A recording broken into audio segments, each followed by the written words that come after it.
Hi, how are y'all doing? Um, I haven't made a video in a really long time just because I didn't really think I had much to say. Um, and I was really going through like a lot of changes, still going through a lot of changes, but I have a lot to say. Um, and so I'm gonna yap. And hopefully some of the realizations I've made over these past few months can help some other people with the changes they are going through. So, what I really want to get down to is talking about change, what it means to change and how to do it. I think when we're looking at ourselves and we're not happy, I don't know if everybody's happy with the type of person they are, but I know especially people my age and younger than me, especially when I was younger, I was never really content with the person I was. I always wanted to be better. I thought I could keep changing myself. And I thought if I just, one day had it figured out and I could keep changing myself, that I would be happy. Um, and if I accomplished all the things I wanted to, then I would be happy. I've always really struggled with happiness. Even as a kid, I really, I wasn't very happy. I've always dealt with mental illness, and that kind of evolved and formed into several different disorders and problematic behaviors. And none of it really helps, you know? Um, and so getting out, I might touch on that, but getting out of high school, getting into college, really starting to form my own life, I really did a 180. I started focusing on school, really started building up extracurriculars, started working out a lot, kind of all the things you're told to do to make your life better. Got a job, really started committing to my relationship, and still wasn't happy. There's fleeting moments of happiness, and times, I it's not like I don't want to be alive, but I feel like, me at least, the general consensus is that I'm not happy a lot of the time, um and that there's a lot of days that I regret a lot. I ran away from home when I was young, like 16. Didn't last very long. I got caught pretty quick, but you know, a lot of days sometimes I wish I wasn't caught, you know, and that a dumbass 16-year-old me was still out there in some sense of freedom. Um, and I've really done a lot of metamorphosis, changes, huge changes coming out of really dark, depressing times, um, and kind of a better version of myself. But what I've realized through all of those is that I'm still me, you know? And it doesn't change your situation. I've always thought of it as like a caterpillar becoming a butterfly. A caterpillar in a cage that becomes a butterfly is still in a cage.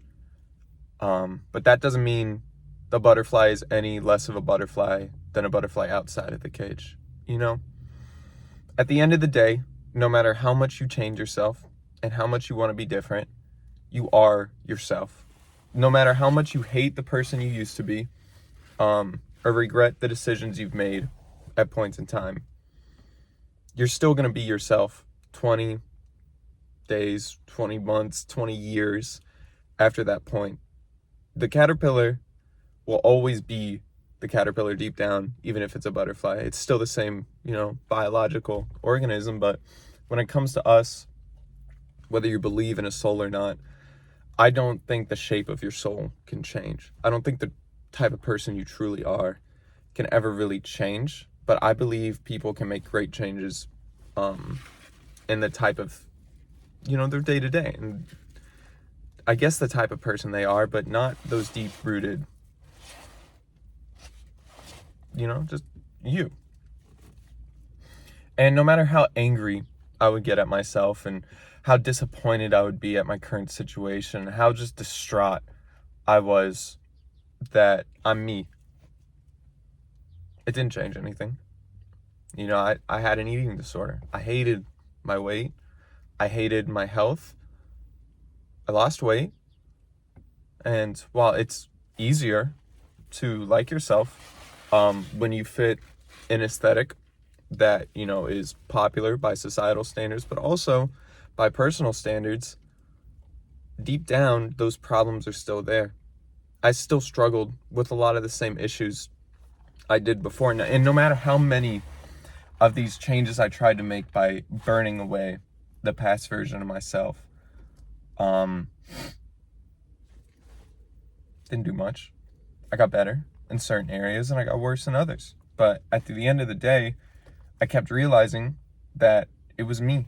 No matter how much I didn't want to be me, I am me, I was me, and I will be me. And I think I kept trying to deny that for a really long time. And I think a lot of people try and deny the fact that you are you. No matter what you do, you will always be yourself. You know, there is no amount of changes that can change the type of person you are. And for the better and the worse. I feel like a lot of people bring a lot of uniqueness and a lot of interesting things to the table by being themselves. But I think deep down, there's also a lot of parts of ourselves that we're unhappy with and we wish we could change. And I think in some areas you can change things, but in others, it's the same thing as the butterfly in the cage. The butterfly just has to accept it's in a cage. No matter how badly it wanted to come out of that cocoon outside of a cage, it's not. It will always be in that cage. But that doesn't mean, you know, its wings are any less beautiful. And I think a lot of times our own flaws are the cages we end up in. And I think it's really easy for people like me who are very self-critical, who want to be the best person they can be, who want to, you know, live life as good as possible, to wish we could burn that cage, wish we could burn our flaws like a, you know, like a controlled forest fire, burn away the rot and come out better. But, you know, you burn, it's still gonna rot. Steel doesn't melt. I mean, it does, but at the end of the day, you're still going to be in that trap.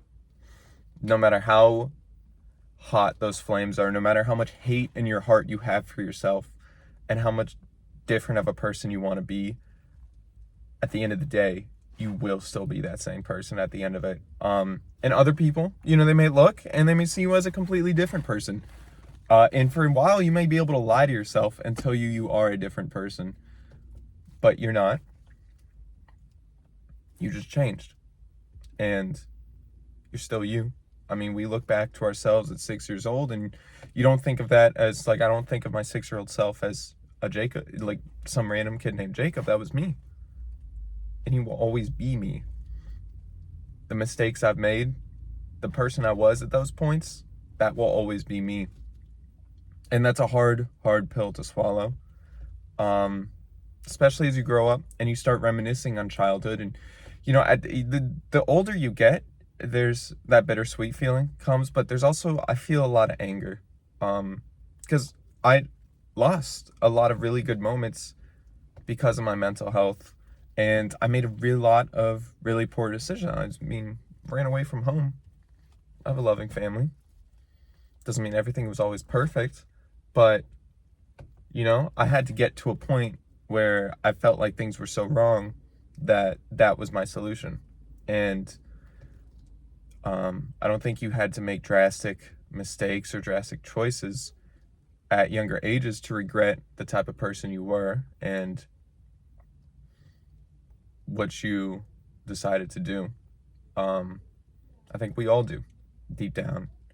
And I think we all, maybe not we all, but I think a lot of people, if they think like me, just want to be happier. They wish they would have been happier. They wish they're happier now. And I don't know. I don't know if it's, I think I've talked about this before, that I don't know if it's possible to truly be happy if you're this self-aware. And I think that's okay.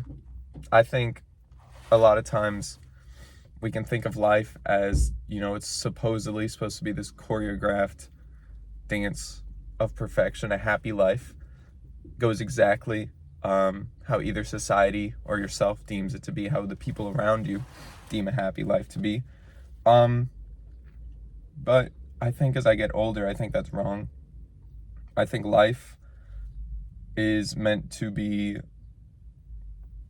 a celebration of the rhythm, and an act of perseverance against the futility of a lot of it, and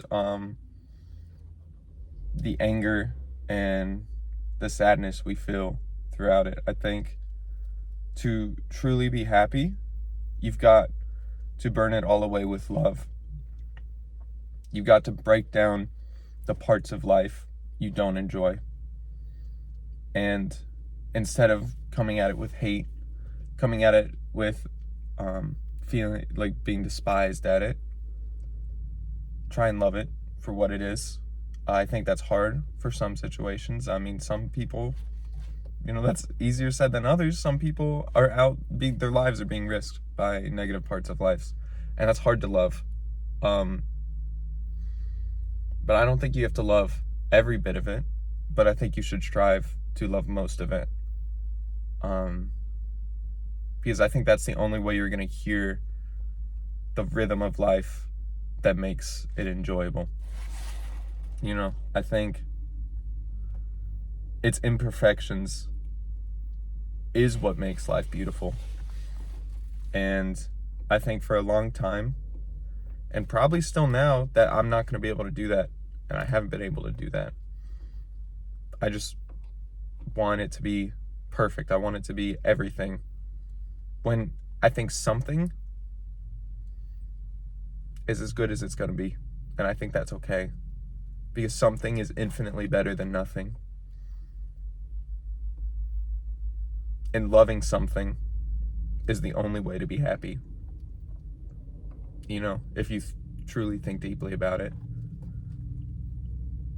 So yeah, just some thoughts I've had.